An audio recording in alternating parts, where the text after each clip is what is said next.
Gente, são 13h30, tá muito quente, mas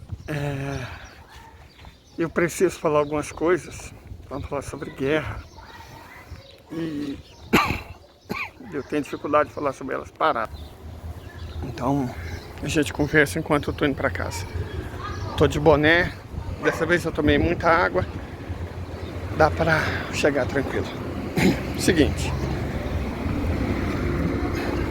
nós não estamos sobre o risco de uma terceira guerra mundial. Nós estamos em uma terceira guerra mundial. Acho que essa é a primeira coisa que tem que ficar muito clara. Nós estamos no meio da terceira guerra mundial. Só que a maioria das pessoas não se deu conta disso porque espera que a terceira seja como foi a segunda. Enormes batalhas, milhões de pessoas trocando de plano espiritual. Não. Eu acho que a primeira coisa que a gente tem que fazer então é falar sobre isso. O que mudou? A tecnologia.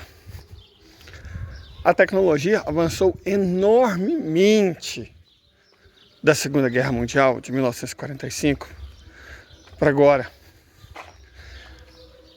78 anos é muita coisa, né? A humanidade evoluiu muito tecnologicamente. Olha, quais tecnologias especificamente? Na Segunda Guerra Mundial já havia aviação. Então, a aviação melhorou, mas não foi algo novo, certo? Já havia artilharia, né, pesada. No final dela já havia mísseis. Então, isso foi mudança, digamos, quantitativa. Os mísseis ficaram melhores, mais destruidores, mais rápidos, mais fortes, né? A mesma coisa os tanques, os obuses. Então, houve melhora quantitativa evidente na infantaria e na artilharia e na aviação. Ok.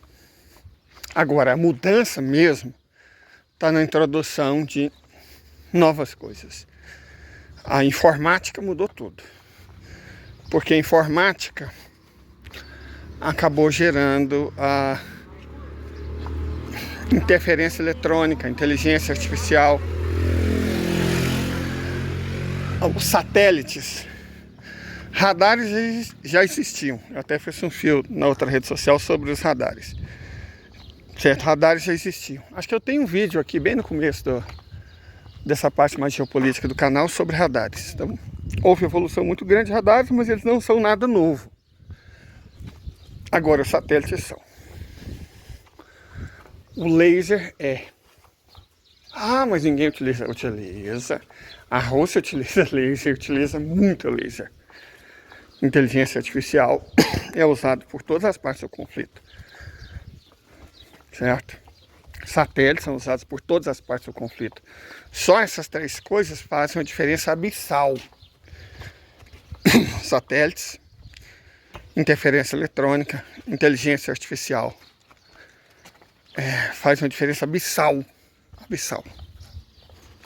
E evidentemente as mudanças tecnológicas acabaram resultando principalmente para o lado da Federação Russa em mudanças estratégicas operacionais.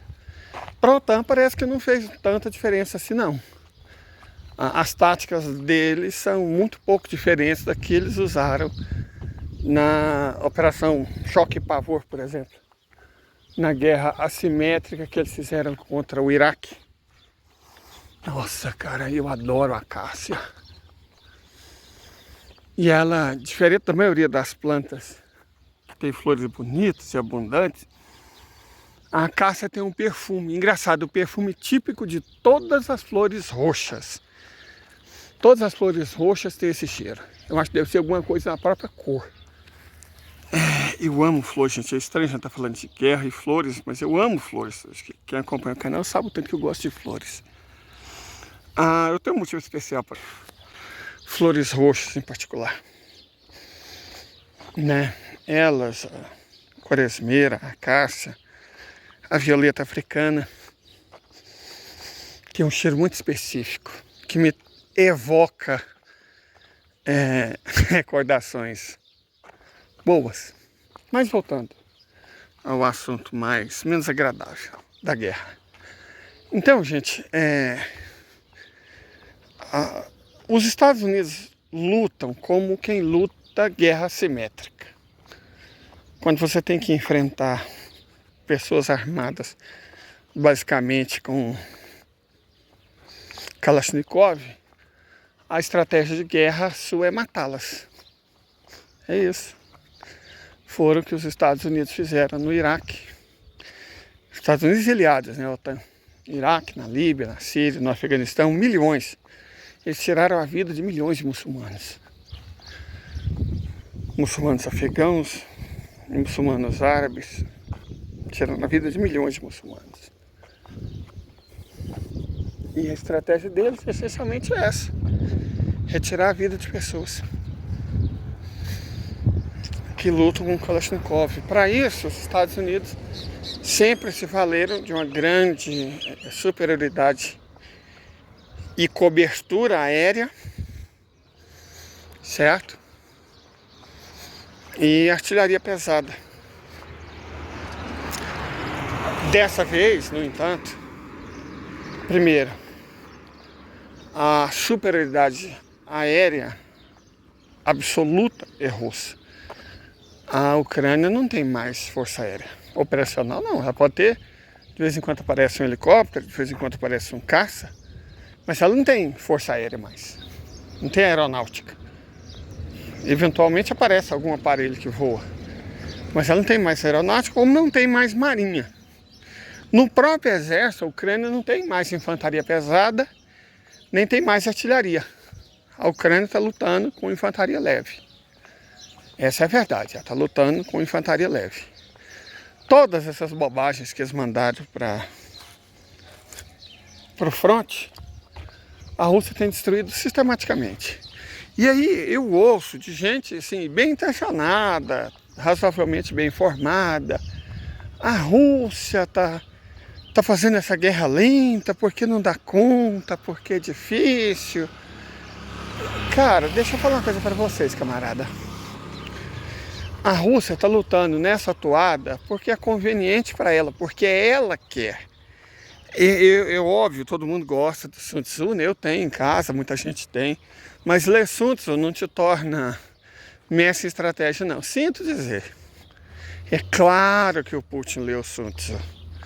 Mas o livro de cabeceira dele é von Clausewitz e Soloviev, certo? Claro que leu Sun Tzu, não estou, pelo amor de Deus, né? Eu, óbvio. Mas a cabeceira dele é von Clausewitz. A guerra política por outros meios. Lembre-se sempre disso. Lembre-se sempre disso. Putin é von Clausewitz aplicado. Isso. Soloviev. Soloviev também muito importante na formulação das políticas do Vladimir Putin. Soloviev. A guerra não é o mal necessário. A guerra às vezes é o bem necessário.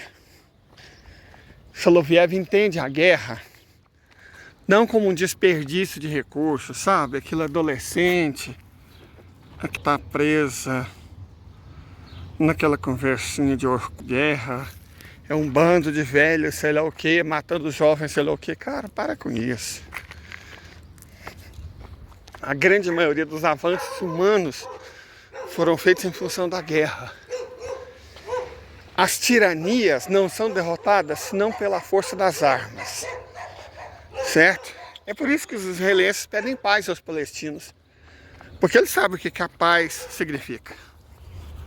O último dele ser eliminado.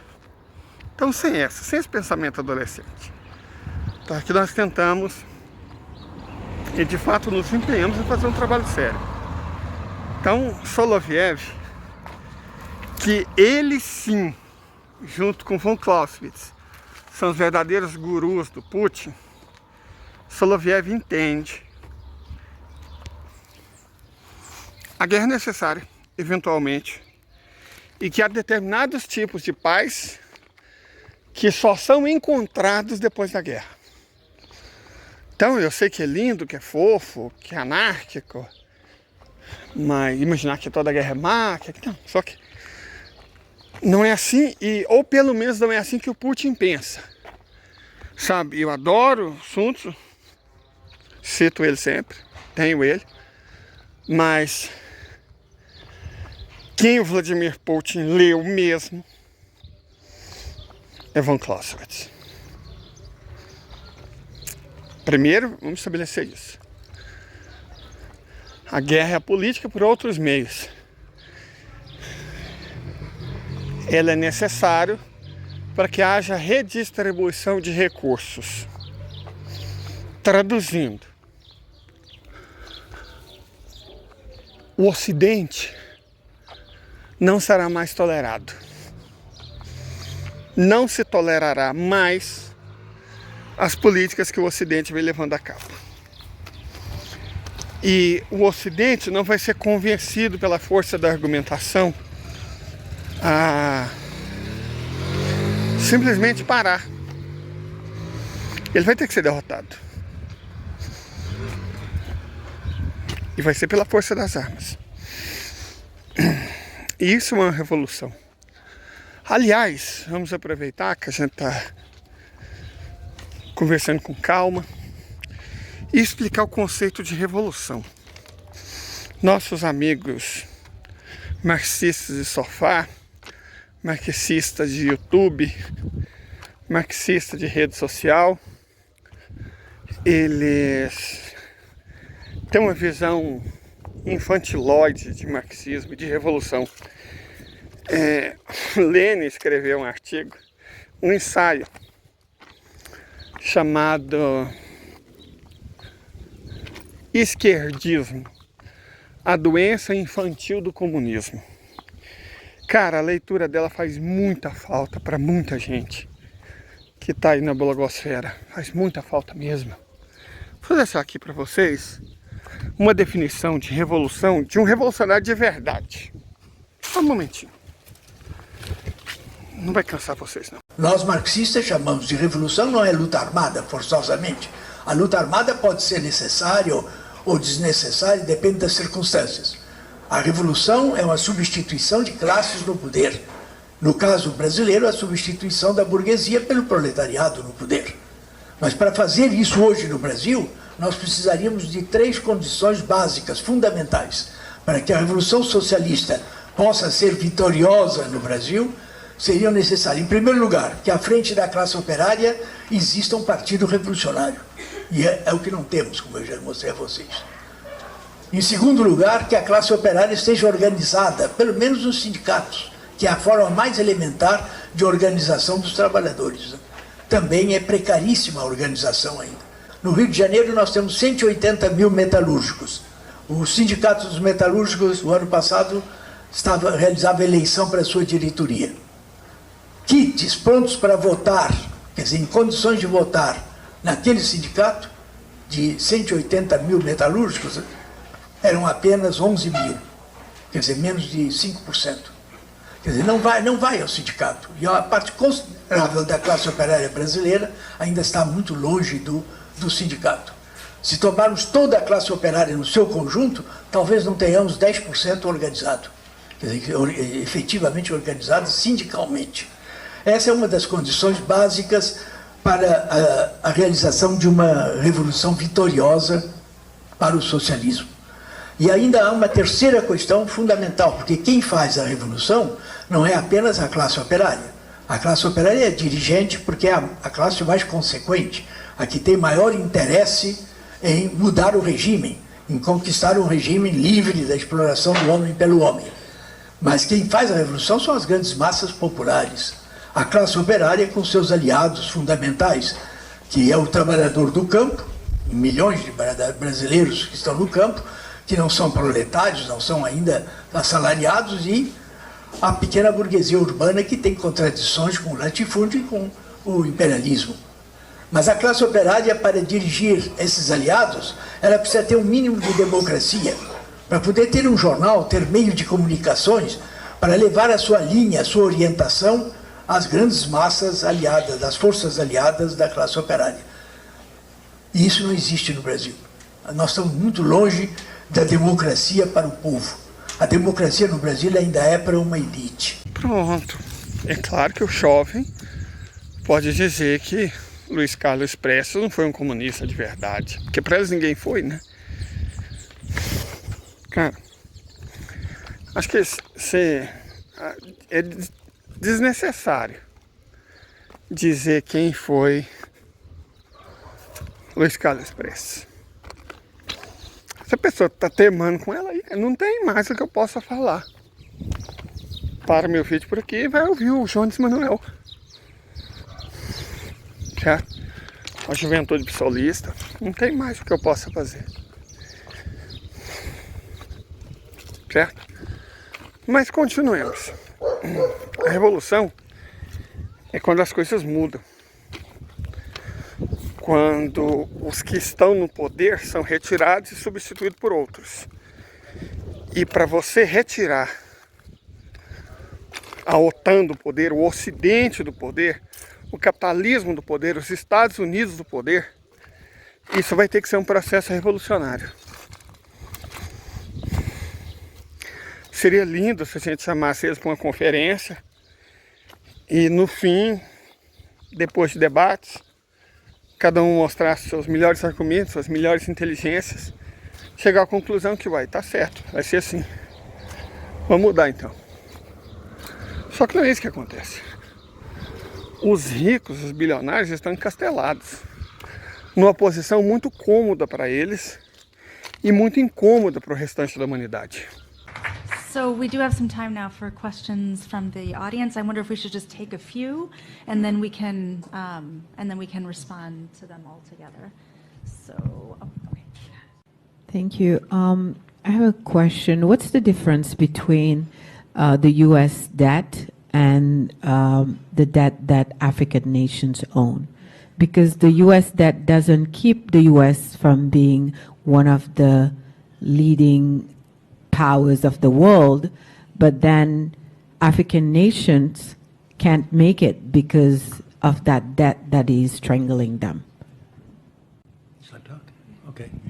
The first question is a very important question. What makes African and third world debt different from the American debt? Number one, America is never going to pay its debts. It doesn't have to. Its debts are in its own currency. We can simply print it. The African debt is not in its currency. The African debt is in U.S. dollars. Africa has to earn the U.S. dollars, and the only way it can earn the U.S. dollars is not to be assassinated for growing its own food and becoming independent and doing something that the United States does not like. The principle underlying the foundation of the World Bank, the International Bank for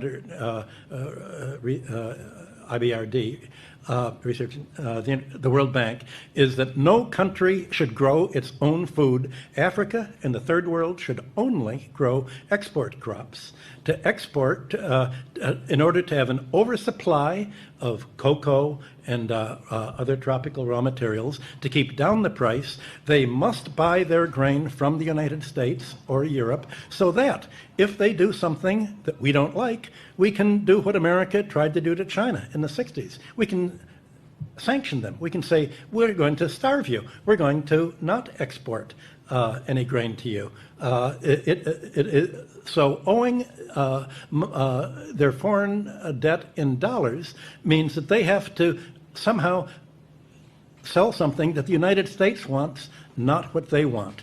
I think the most evil organizations in the world today are the World Bank and the International Monetary Fund. And my book, Super Imperialism, that I wrote in 1972, is all about that. The largest purchasers of the book were the Defense Department and the CIA. I was immediately, the organization I worked for was given a $75,000, $85,000 Defense Department contract for me to come to explain to them how American imperialism worked, and they used it as a how to do it book. They thought it was just spontaneous, and I had written the book thinking that socialists in third world countries would do something about it, and indeed it was translated into Spanish and other languages, but it was really the Defense Department that applied most of this, and I was amazed when I was invited to the White House to explain how imperialism worked. And my boss said, "We've run rings around the British imperialists. This is how to do it. You make them owe the debts in your currency, not their own. You control their central bank and make them financially dependent on you, and then you've got a stranglehold for them." So certainly the third world countries should cancel the debts under the odious debt principle. I haven't been able to convince any of them to do it because they said if we do that, the CIA will kill us. So how do you break that cycle? That's a problem I've not been able to solve. The other thing, when you were responding to the first question, there's also something we're suffering from in Africa, the devaluation of currency as another way of Devaluation of the currency. currency. Yes. As a way of keeping us dependent continuously. That's a good point. When a country devalues a currency, what are they devaluing? Well, there's a world price for grain, a world price for aluminum, a world price for raw materials. The only thing that they can really devalue is the price of their labor. So when Africa or Latin America or Greece is told to, or America is told to devalue the currency, what that means is pay labor less. You have to squeeze out more to pay the top of the economic pyramid, to suck it all up to the top 10% or 1% or 0.1%. So devaluation is basically an anti-labor policy to prevent a domestic market and prosperity from developing. That is why China and Russia are saying, we don't want to be part of the dollar area. We want our own currency, and we'll only borrow in our own debt. Last time I went to China, it was a little annoying because they insisted in paying me in yuan, which all these little red bills that you have to go to a bank to turn in, and yet they said, well, we're following your advice. What do you complain about? So what could I do? It's a good idea, but at least they don't want any part of American sanctions.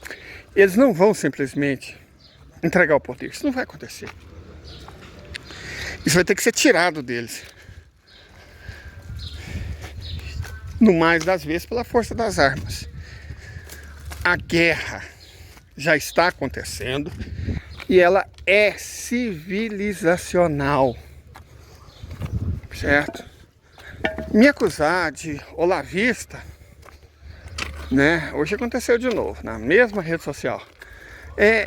Perfis de 30 seguidores, né? Ou seja, trolls, bots. Quando eu mostrei, no fim desse vídeo aqui, eu vou mostrar algumas coisas para vocês. Eu venho juntando e mostrando elas na rede social das tretas. Já faz alguns dias. Certo? Já faz alguns dias que eu venho mostrando. E aí é incrível, né? Aparece sempre esse povo. Nossa, sua fonte é o Olavo de Carvalho. Cara, o print tá aí, as informações são públicas. E o argumento deles é que eu sou olavista. Eu tô mostrando, é cópia de documento. Mas não, é olavismo. Porque o que eles podem argumentar? Se aparece no registro dos revolucionários ligações com a Fundação Open Society do Soro, ligação com a Fundação Forte, forte, né? Ligação com o NED, ligação com os democratas. Aí eu tô sendo olavista. Não interessa o que o documento diz. Não interessa. O que o documento diz não faz diferença. O que importa é que o que eu faço é olavismo. Tá, né? Fazer o quê? Então, essas pessoas, e aí entra a questão. Nós estamos em guerra, o mundo está em guerra e a guerra é civilizacional. Deixa eu dizer mais uma vez, com calma, contra... Acordo Mercosul-União Europeia. A União Europeia dá 35 mil desculpas para não fechar o acordo com o Brasil. Eles falam, não, o Brasil desrespeita povos indígenas, povos originários, o Brasil desmata a Amazônia, desmata o Cerrado. Isso não é novo. O acordo Mercosul-União Europeia? É esse lance deles desprezarem a gente. Não é novo, né? É que assim, em tese... Isso antecede o governo Bolsonaro? Não, com certeza, tá. Com certeza. É que assim, o governo Bolsonaro, pelas declarações que ele dava, que eram muito ruins para o cenário geopolítico internacional, ficava fácil criticar. Então assim, ó, o Macron, né, tá vendo, ó, como que eu posso me relacionar com o governo Bolsonaro, que critica ali as populações indígenas, quilombolas e tal. Mas você pega, por exemplo, agora tá o governo Lula, que na geopolítica internacional tem uma imagem melhor que a do Bolsonaro pelas declarações, e a União Europeia se recusa também a fechar o acordo Mercosul-União Europeia. E a justificativa é sempre a mesma. Ah, o Brasil desmata a Amazônia, o Brasil desmata o Cerrado. E não que o Brasil não faça isso. O Brasil realmente é muito ruim no sentido ambiental e social. Mas alegar que França, Alemanha, União Europeia não quer fechar acordo com o Brasil porque pensa muito no bem da Amazônia, ou então porque o Macron acha lindo os povos indígenas. Pô, se fosse assim, os caras não tinham fábrica no Sudeste Asiático que pagava centavos por mês para fazer um Adidas, tal, se eles pensassem tanto nos direitos humanos. Sim. Tranquilidade, a questão de civilização. Nós já fizemos vídeos sobre isso, demonstramos, citamos bibliografia sobre isso. Fala assim, ó, o capitalismo é o sistema econômico. O capitalismo é o sistema econômico. É a infraestrutura. A superestrutura é a soma de duas coisas. Isso no sentido marxista. A infraestrutura é a base material da produção. Forças produtivas e relações de produção. A superestrutura é a base jurídica e ideológica da produção. A base jurídica é o Ocidente. A base ideológica é o liberalismo. Certo? Então essas três coisas, o liberalismo, o Ocidente e o capitalismo, estão juntas. Elas são a mesma coisa. São partes diferentes da mesma coisa. Já demonstramos isso. Fizemos vídeos sobre isso. Fizemos textos sobre isso. Certo? E assim, quando eu falo de liberais, eu não estou confundindo isso com... Definindo o conceito clássico de liberalismo. Vamos lá. O liberalismo clássico é uma filosofia política, econômica e moral baseada nos direitos individuais, liberdade, igualdade perante a lei e um governo consentido pelos governados, bem diferente da monarquia absolutista que vigorava na época. Ele se origina a partir das ideias do inglês John Locke no final do século XVII e tem grande influência nas revoluções burguesas e no iluminismo no século XVIII. O liberalismo, pessoal, se divide em dois eixos. Temos o liberalismo econômico, que é menor intervenção do rei, menor intervenção do Estado na economia, livre comércio, livre concorrência, o principal nome é o escocês Adam Smith, e temos o liberalismo político, que é a base das democracias contemporâneas. Igualdade perante a lei, liberdade de expressão, direito à propriedade privada, governo constitucional, Estado laico e sufrágio universal. Progressista. Liberal é quem defende o livre mercado.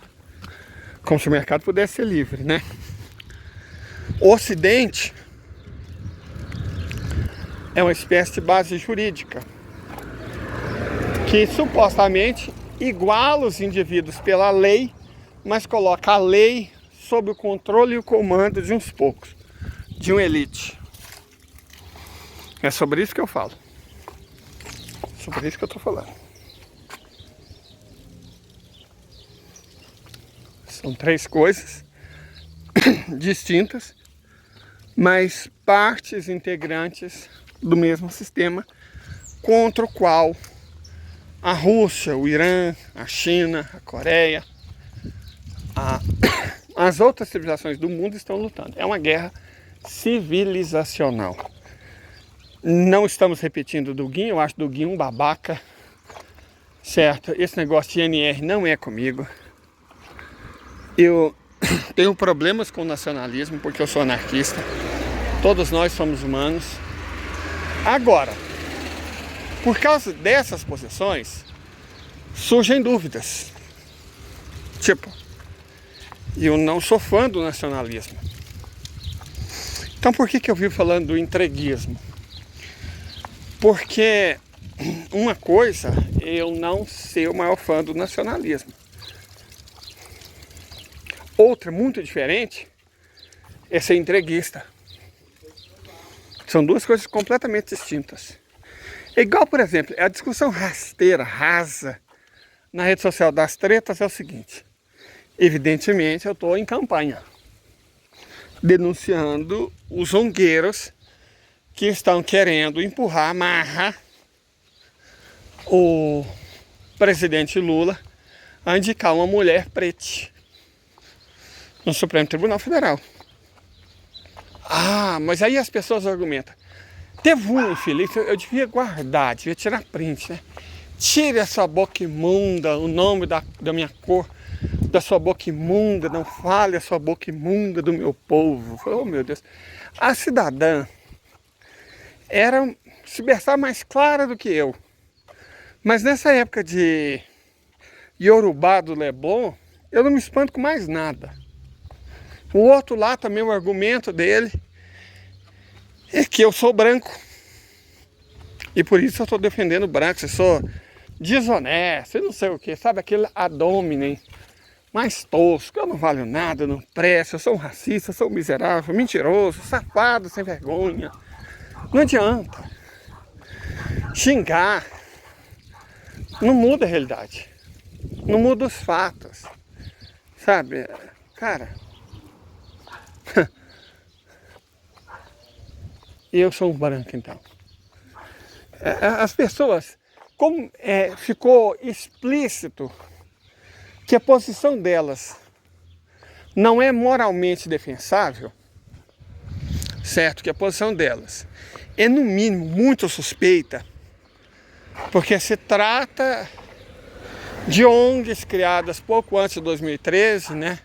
Todo mundo se lembra do Não Vai Ter Copa. Depois, não é por 20 centavos, né? E aí deu no que deu. As jornadas de junho com os jovens, deu no que deu. Quando você é jovem, tudo faz sentido porque você é burro. Rapidamente, não existe 3 instâncias, Dallagnol, eu já te disse isso. Você sabe, o processo penal só tem 2 instâncias. Você sabe que o STJ, você insiste nesse erro primário de processo penal. Não engane as pessoas. Só tem 2 instâncias. O STJ não é instância, portanto não mexe com o mérito. Você sabe disso, mas aí faz uma sofística. E aí agora, essa gente surge novamente com a tentativa de indicar algum cosplay de Joaquim Barbosa e Carmen Lúcia para o Supremo. Certo? É a mesma gente. Ou, mais do que isso, são os mesmos financiadores. É o mesmo modus operandi. É guerra híbrida. Quando a gente fala estamos em guerra, não é Turquia se juntando com os otanistas ocidentalistas da Armênia e a OTAN para tentar barrar ligações entre a Rússia e o Irã, impedir que o Irã tenha acesso ao Mar Negro, que a Rússia, né, tenha acesso ao Oceano Índico, ao Golfo Pérsico. É a mesma lógica do governo entreguista. Gente, você, mas o governo vai entregar o próprio povo armênio? O que o Fernando Henrique Cardoso fez na privataria? O que o Michel Temer fez ao entregar o pré-sal para os estrangeiros?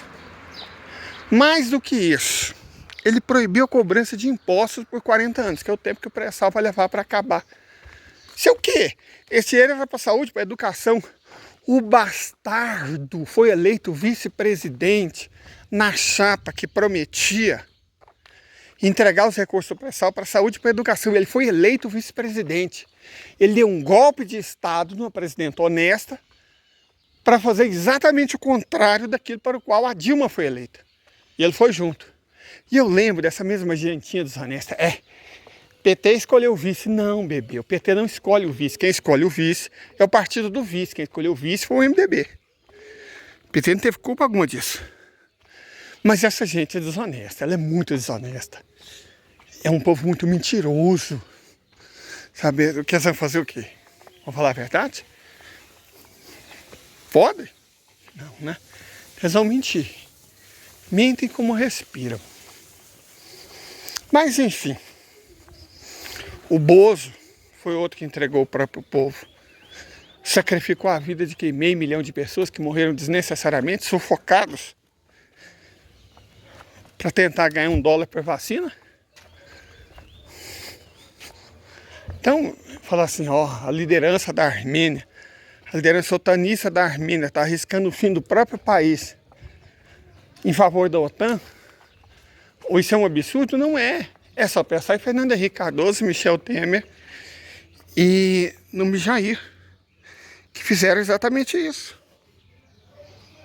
Para ir entregar o próprio povo. Então nós não estamos falando de nenhum absurdo. De forma alguma. Certo? Mas a nossa preocupação é claro que a guerra provável no Cáucaso, provável, não digo certa, mas do jeito que o Azerbaijão está fazendo, ele quer guerra. Não. Por enquanto ele quer provocar. Opa, peraí, gente.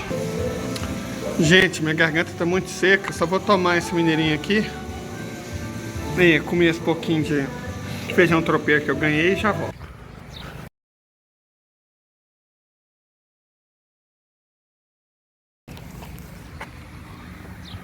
Muito bom. Pronto. Garganta molhada novamente. Um bom e velho Guaraná Mineiro geladinho.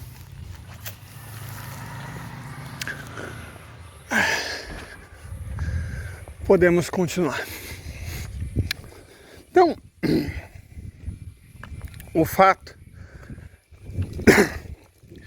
de que estamos em guerra passa despercebido. A guerra não é só a Federação Russa apoiada pela Bielorrússia, pelo Irã, pela China e pela Coreia Popular enfrentando 50 nações na Ucrânia e vencendo elas, não. A guerra passa também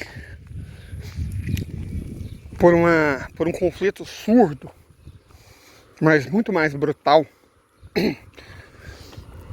envolvendo a tentativa desesperada dos Estados Unidos em manter a sua economia emersa, mas não vai dar, cara. Não vai dar, não. A economia dos Estados Unidos já era. Vamos começar já na voadora. Os Estados Unidos têm uma dívida impagável. A dívida interna do país, a dívida do governo federal, é de 32,3 trilhões de dólares e crescendo a cada minuto. Mas não é só. A dívida dos estudantes é de 1,5 trilhão de dólares. O déficit comercial é de 1 trilhão de dólares por ano. A dívida dos governos locais, 2,1 trilhões de dólares. A dívida imobiliária é de mais de 17 trilhões de dólares. A dívida do cartão de crédito é de 1 trilhão de dólares. O déficit em transações correntes é de 34 trilhões de dólares. Então, gente, já era. Mas vamos continuar. A infraestrutura do país está apodrecendo, não há mais investimento público nem privado e o país está se desindustrializando. El mundo está pasando por un proceso de desdolarización. Entonces la gente se está deshaciendo de los dólares. Y esto obviamente tiene implicaciones terribles para el dólar en general, pero principalmente para los ciudadanos americanos. Y vean lo que dice aquí Charlie Kirk hablando sobre el peligro que implica la desdolarización del mundo. Wasn't a good idea for us to become the world reserve currency.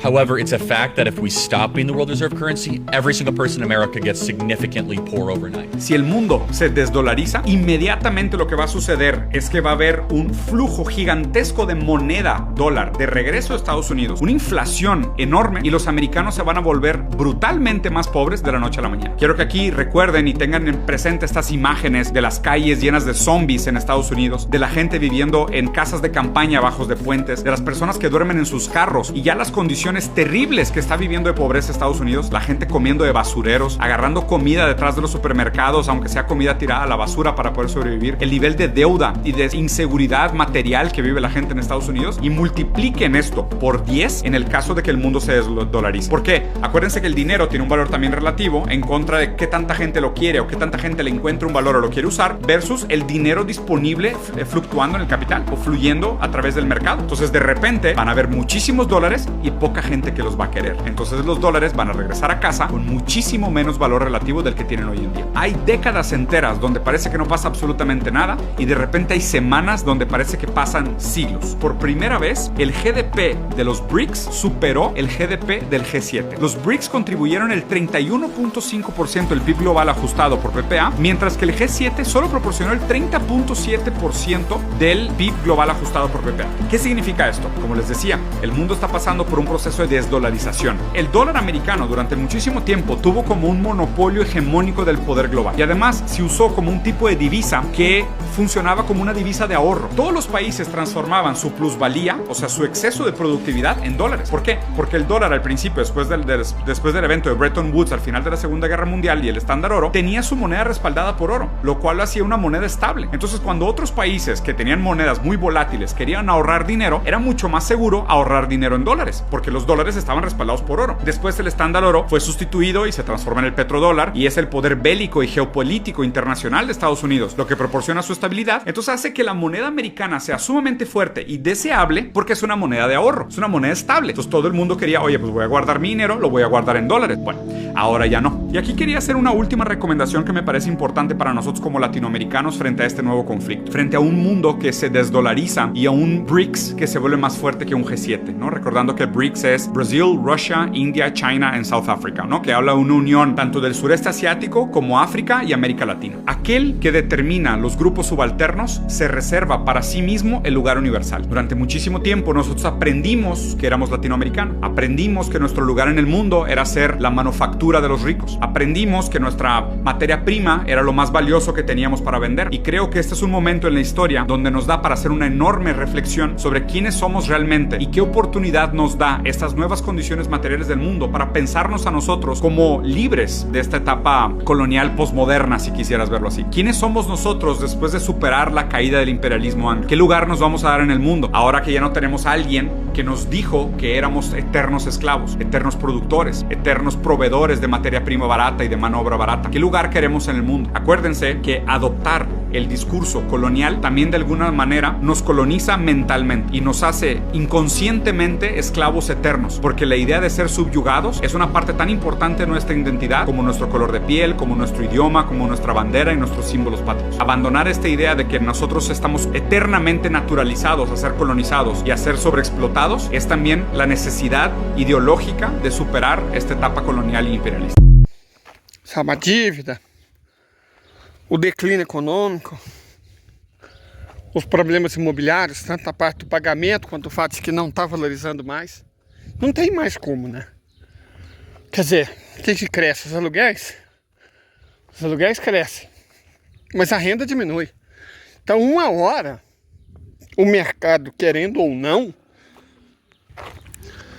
isso vai dar ruim, né? Você quer cobrar aluguéis cada vez mais caros, mas a renda da população está cada vez mais baixa. E tá tudo bem, porque tem gente ganhando muito dinheiro com essa gentrificação. Só que vai chegar um ponto, e está muito próximo desse ponto, em que simplesmente isso se torna insustentável. Não dá para você cobrar aluguel de $2.000 se a renda dos trabalhadores e das trabalhadoras cai dia após dia. O Canadá está passando por isso.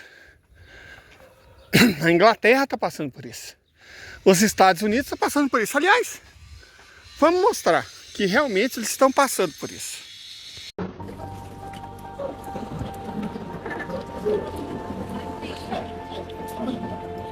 Holy shit, bro, that's smart down there.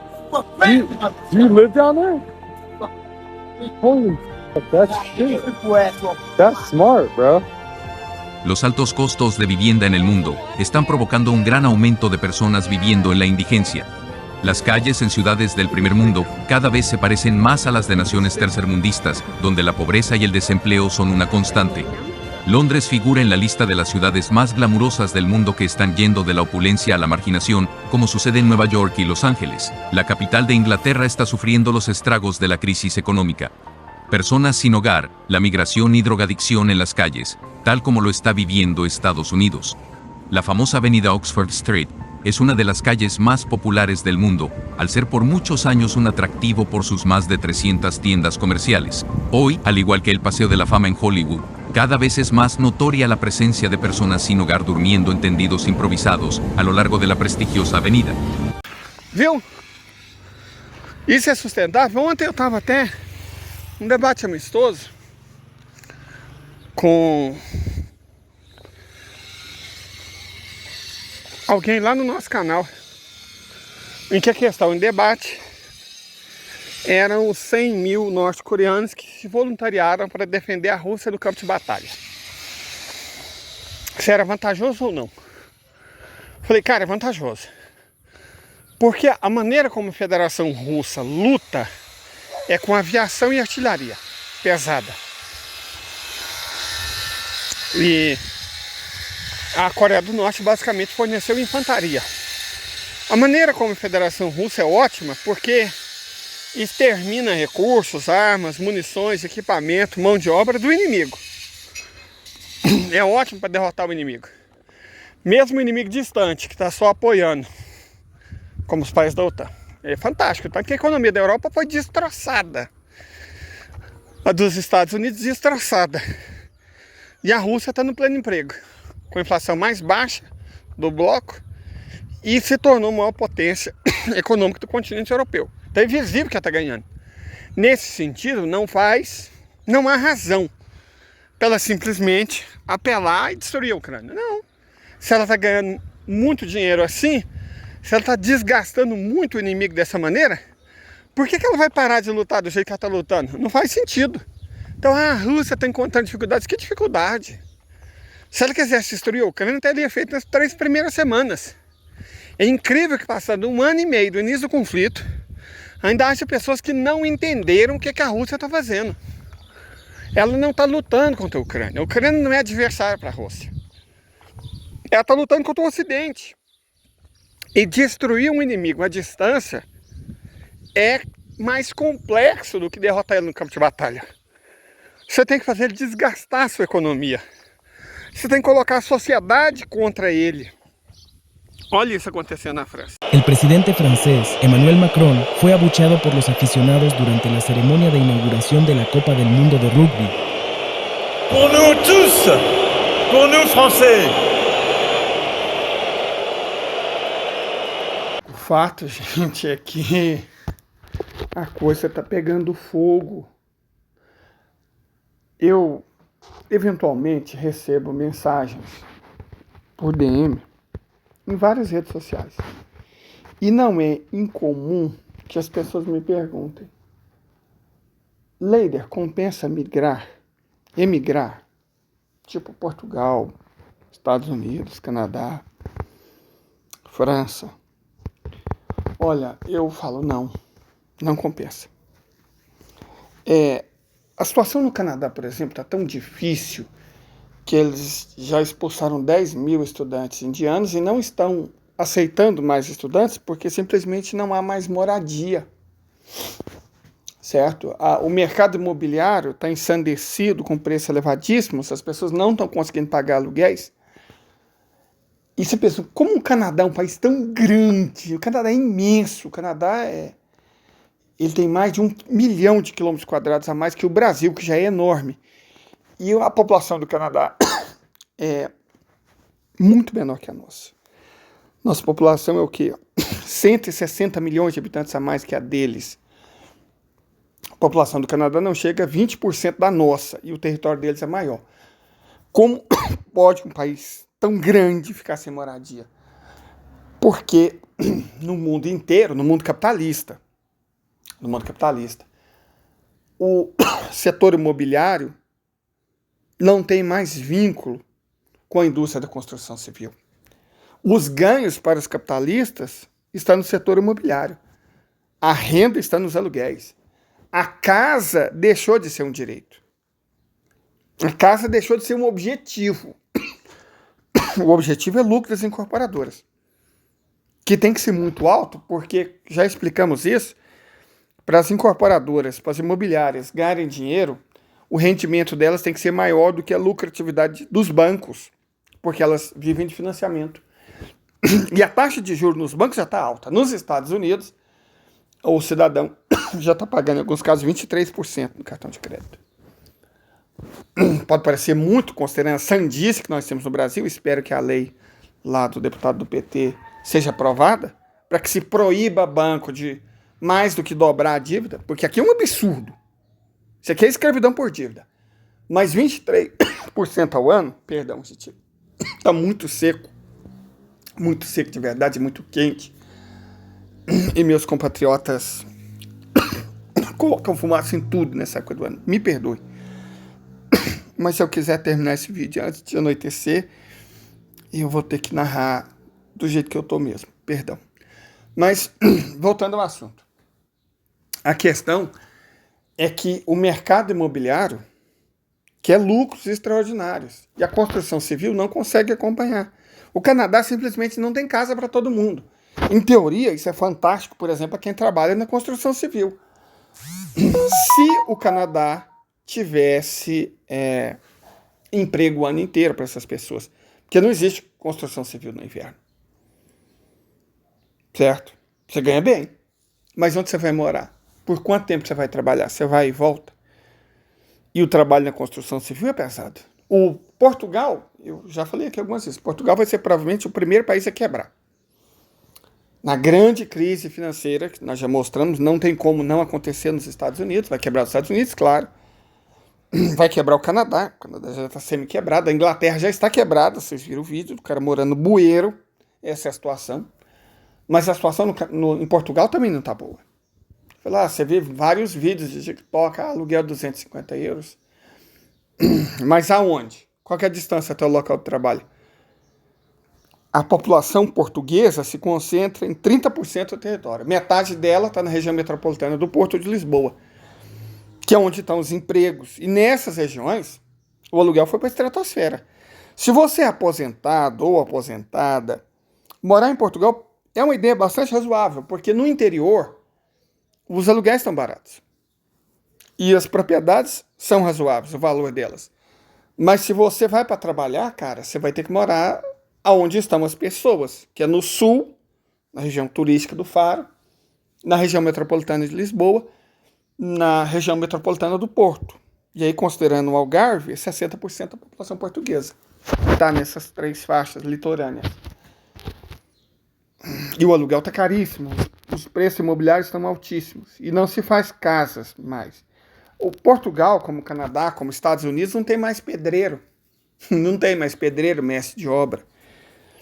Eletricista, encanador, bombeiro, certo? Bombeiro hidráulico. Porque virou tudo setor de serviço, a mão de obra é toda importada, e eles estão querendo expulsar os imigrantes. Gente, a situação está ficando complicada na Europa, complicada na América do Norte, e sempre que a situação se complica, sempre que a guerra chega, sempre que a crise desanda e vai desandar, escreva o que eu estou falando, as primeiras vítimas são os imigrantes. São as minorias étnicas e os imigrantes. Certo? Então, ser imigrante nesse momento do mundo, olha, eu não aconselharia de forma alguma. O mundo está pegando fogo. O mundo está ao contrário e ninguém reparou. Eu não sou um catastrofista, perdão. Não sou. Eu evito, ainda mais domingo. Originalmente eu estaria falando de plantas, de passarinhos, no domingo, é o dia do Senhor sagrado, mas estamos vivendo momentos complicados. E as pessoas, em função do desespero comum aos momentos complicados, podem tomar decisões equivocadas. Eu não gostaria que ninguém que está aqui, me ouvindo, me vendo, tomasse decisões equivocadas. Não faça dívida, não compre imóveis, pague os que você já tem, porque deixa eu dizer uma coisa para vocês sobre imóveis, é um bem muito ilíquido. Se você precisar vender um imóvel de uma vez, você vai ter dificuldade. Certo? Você vai ter dificuldade. Não é igual o ouro que você consegue vender no mesmo instante. Imóvel é muito difícil de vender. Numa crise, você vai ter que vender por um átimo do preço. E mesmo assim, vai ser difícil. E outra coisa, imagine que você faça uma dívida para comprar um imóvel. Se o preço desse imóvel cair para 30%, a sua dívida não vai cair para 30%, ela continua do mesmo valor. Então é arriscado. Se você já tem, parabéns, seja muito feliz. Se você tem como pagar o financiamento, você pague. Mas não invista nisso agora. Espere o mercado quebrar e você compra baratinho, compra vários. Estamos no meio de uma bolha imobiliária que está perto de uma bolha inflacionária, que está perto da desdolarização, que está perto de uma crise enorme por dívida. E eu já expliquei. O Michael Woodson explicou num vídeo que eu coloquei aqui agora mesmo. Michael Woodson explicou. Acho que é no vídeo que eu coloquei no passado, né? Que os Estados Unidos não vão pagar a dívida deles.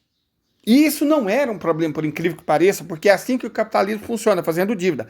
O problema é que o capitalismo também funciona pagando-se o juro da dívida. E os Estados Unidos não estão tendo condições, nem os agentes americanos, os governos, as empresas, de pagar sequer o juro da dívida. Porque o juro da dívida está sendo aumentado para combater a inflação. A inflação existe por causa da desdolarização. Desvalorização aumentando, a inflação cresce, vocês vão ter que aumentar o juro da dívida. E a capacidade de pagar o juro, não o principal, esse nunca será pago, vai a zero. E aí os Estados Unidos vão quebrar. E o mundo inteiro que depende desse circuito insano vai quebrar junto. Por isso que eu falo, prudência, canja de galinha e dinheiro no bolso não faz mal a ninguém. Certo? O sistema bancário deles está em risco, o sistema imobiliário deles está em risco. O governo deles está em risco. A situação social está muito próxima, eu não diria de uma revolução, mas de revoltas em larga escala. E isso não vale só para Estados Unidos. Vale para Canadá. Vale para a Europa. Praticamente todos os países europeus estão passando por crises agudas. Por que você iria para uma situação dessa? Por que você levaria a sua família para uma situação dessa? Então, no momento, o Brasil é uma opção bem razoável. É claro que nós temos problemas, evidente, mas o Brasil é uma opção bastante razoável. O mundo lá fora está pegando fogo. Eu não aconselho ninguém a emigrar. Aliás, se eu posso aconselhar vocês, assistam o meu vídeo até o fim. Tem umas coisinhas que eu sei que vai dar ruim, porque tem os haters, eu já estou apanhando bastante na outra rede social, que eu vou deixar bem para o fim, disfarçado e tal, né, para não chamar o algoritmo. Mas se você puder, se você conseguir ficar, fique. Fique ou mude de estado, mude de cidade, mude de bairro, mas fique. Lá fora tá ruim. Mas não lá fora, no mundo inteiro. Tem países em que a situação tá boa. A situação tá boa na China, a situação tá boa na Rússia, por exemplo. Então, a Rússia está sendo muito vitoriosa. Mas em algum momento, ela vai ter que ocupar a Ucrânia. Certo? A Ucrânia tem duas opções: se render ou ser destruída. A rendição incondicional é o que ela deveria ter feito. A Rússia mesmo, depois daquela tentativa de fazer a paz na Turquia, a Rússia, Putin falou, quanto mais cedo vocês fizerem a paz, mais generosos nós poderemos ser, mais razoáveis serão os nossos termos. Mas quanto mais demorar, bom, né? Aí não tem por que ser razoável nem generoso. Aí rendição incondicional. Agora está nessa fase. A única alternativa para a Ucrânia é a rendição incondicional. Só essa. Eu vi até os americanos falando que não, vamos negociar com a Rússia, né? Forçar a Rússia a negociar. Como forçar a Rússia a negociar, cara? Você só força alguém a negociar quando você está ganhando. A OTAN está perdendo, os Estados Unidos estão perdendo. Eles não vão conseguir forçar a Rússia a negociar. A Rússia simplesmente não quer conversar com eles. Olha o que aconteceu em Delhi. A Rússia não foi, cara. A China não foi, porque não quer conversar. E o Ocidente vai fazer o quê? Vai chorar? Vai assinar acordo desvantajoso com a Índia, que não é bobo nem nada, né? É o que eles podem fazer. Vai apoiar a Turquia contra o povo armênio no Cáucaso. É o que eles podem fazer. Eles podem tentar fazer, né? Porque imaginar que se com uma frente de batalha estão perdendo, imaginar que com duas eles ganhariam, cara, isso é inocência e é burrice.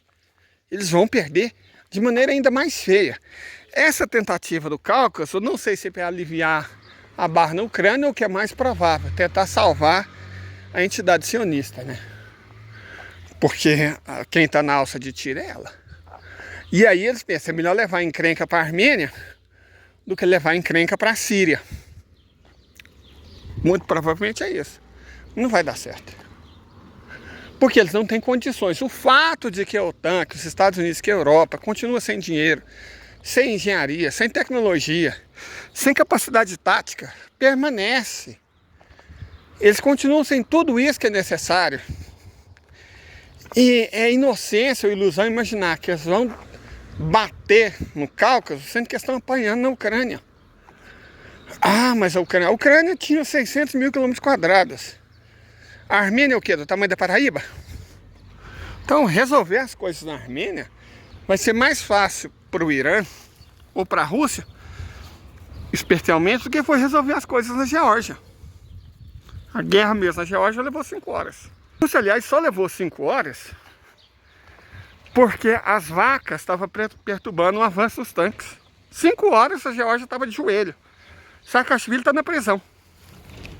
O destino do otanista, que o camarada Rogério parece passar pano, vai ser o mesmo. É vala ou grade. É isso. E aí a gente tem que entender que nós também estamos em guerra. O Brasil está na guerra. O povinho, inclusive os bozos, né? Lula recebendo Putin, não sei o que, Putin, Lula. Tribunal Penal Internacional. Eu não vou nem entrar no mérito de que o Tribunal Penal Internacional não fez nada contra o Bush. Ou nada contra o Obama. Que isso é uma palhaçada. Que a Rússia nem está no Tribunal Penal Internacional. Eu só gostaria de lembrar para o povo do Bozo que quem está na alça de mira do Tribunal Penal Internacional é exatamente o mito deles. Então é bom eles ficar um pouco mais inteligente, ficar um pouco mais esperto. E de toda forma, nós pertencemos aos BRICS. A Rússia é nossa aliada. Nós estamos no mesmo grupo que ela. Brasil, Rússia, Índia, China, África do Sul, entendeu? Ouviu lá a parte Rússia, a parte China, são os nossos aliados. Nosso aliado não é a OTAN. Nosso aliado não são os Estados Unidos, muito pelo contrário. Então agora, gente, eu não vou falar, porque tem algumas coisas que colocam a gente na alça de mira, né? Eu gostaria muito que vocês prestassem atenção no fim desse vídeo, por gentileza. Eu gosto muito de uma frase do Brecht, que o Bertolt Brecht falava: a cadela do fascismo está sempre no cio. Sempre no cio. Eu gosto de completar ela. O liberal é sempre o primeiro disposto a engravidá-la. Né? Então, assim, liberalismo e fascismo sempre, historicamente, andaram de mãos dadas. Olha aí. Tá? Não é à toa que o empresariado da Alemanha tem abraçado o nazismo, ou o empresariado polonês tem abraçado Pilsudski.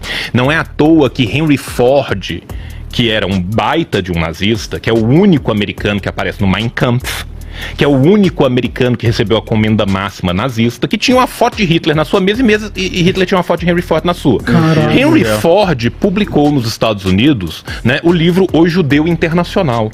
Né? Então, assim, a gente sempre vê de mãos dadas este fenômeno. Por quê?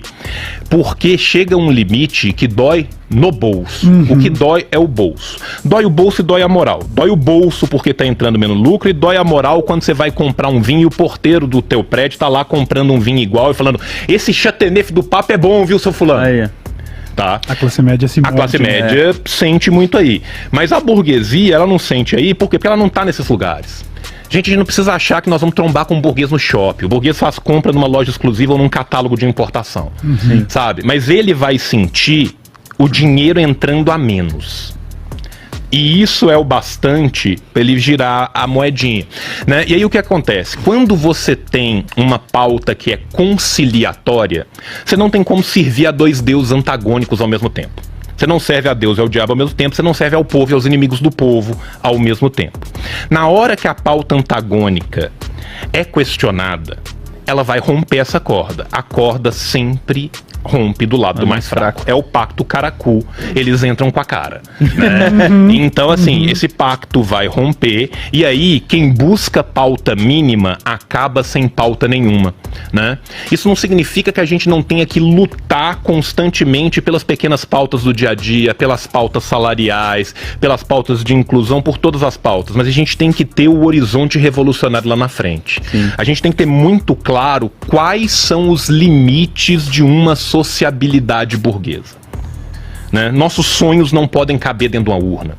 Nossos sonhos têm que ser muito maiores do que isso, né? Então, assim, a gente tem que estar sempre olhando lá na frente, porque a partir do momento que você se contenta com o mínimo, você termina sem nada, né? Quando numa mesa tá tendo um banquete e os pobres estão comendo o que cai do chão, se em vez de cair uma lasca de pão, cai um croissant, o pessoal fica tranquilo. Então, como hoje é domingo, vamos dar a receita de croissant. Eu até queria dar uma receita de bolo de São Benedito, que eu gosto tanto. Mas já que falamos em croissant, vamos dar a receita de croissant da própria escola Cordon Bleu de Paris, a melhor do mundo nessa área, né? Como fazer um croissant? Bom, vamos seguir o próprio site, né? Primeiro, use uma farinha de padeiro rica em proteínas. A farinha orgânica Stone Ground é recomendada pelos chefes para fazer os croissants perfeitos. Segundo, verifique a qualidade da manteiga. Como um dos principais ingredientes do croissant é a manteiga, os chefes recomendam o uso de uma manteiga de alta qualidade com 84 a 87% de gordura sem aditivo ou água extra. Segundo, você vai ter que dominar a técnica de laminação. As camadas que compõem o croissant são resultados de um processo denominado laminação, onde a manteiga é dobrada várias vezes na massa para criar camadas alternadas de manteiga e massa. Essa etapa é crucial no processo para garantir que o vapor separe as camadas com eficácia durante o cozimento. Portanto, o segredo do chefe está no cuidado e na atenção extras durante a laminação para realçar as camadas escamosas, leves e amanteigadas dos croissants perfeitos. Então você tem tempo, cuidado e paciência para experimentar a arte de fazer croissant? Flexione os seus bíceps de padeiro e prepare-se para rolar com a nossa receita de croissant abaixo. Você vai precisar de quê? Você vai precisar de 250 gramas de farinha de padeiro, recomenda-se rica em proteínas, 100 gramas de manteiga sem sal, 30 gramas de açúcar, 150 ml de leite morno, 5 gramas de fermento fresco, uma pitada de sal. O que você vai fazer? Você vai colocar a farinha numa bacia e fazer um buraco no centro. Despeje parte do leite morno e disperse o fermento. Adicione açúcar e uma pitada de sal. Depois você vai misturar até obter uma massa bastante firme, usando a quantidade necessária de leite restante. Raspe as laterais da bacia. Cubra com um pano e deixe descansar em local fresco por cerca de 10 horas. Achate a massa com um punho na bancada. Cubra com a manteiga, que deve estar firme, mas maleável. Depois dobre a massa para envolver a manteiga como se fosse uma massa folhada. Dê 2 voltas conforme um diagrama e deixe descansar por 15 minutos. Depois, dê uma terceira volta no final. Deixe descansar novamente antes de moldar os croissants. Para moldar, prenda a massa com uma espessura de 2 a 3 milímetros e corte em triângulo de 12 até 7 a 8 centímetros. Enrole cada triângulo começando pela base. e enrolem as pontas para formar uma lua crescente. Inclusive é daí que vem o nome desse pão, de origem austríaca, vienense, né? Croissant, de crescente. Enfim, coloque em uma assadeira com a ponta dos triângulos enrolados por cima. Cubra com um pano e deixe levedar por 1h30, 2 horas em um local moderadamente quente. Lave com ovo batido antes de assar e asse por 15 minutos a 220 graus Celsius. Você terá um excelente croissant. Espero ter ajudado.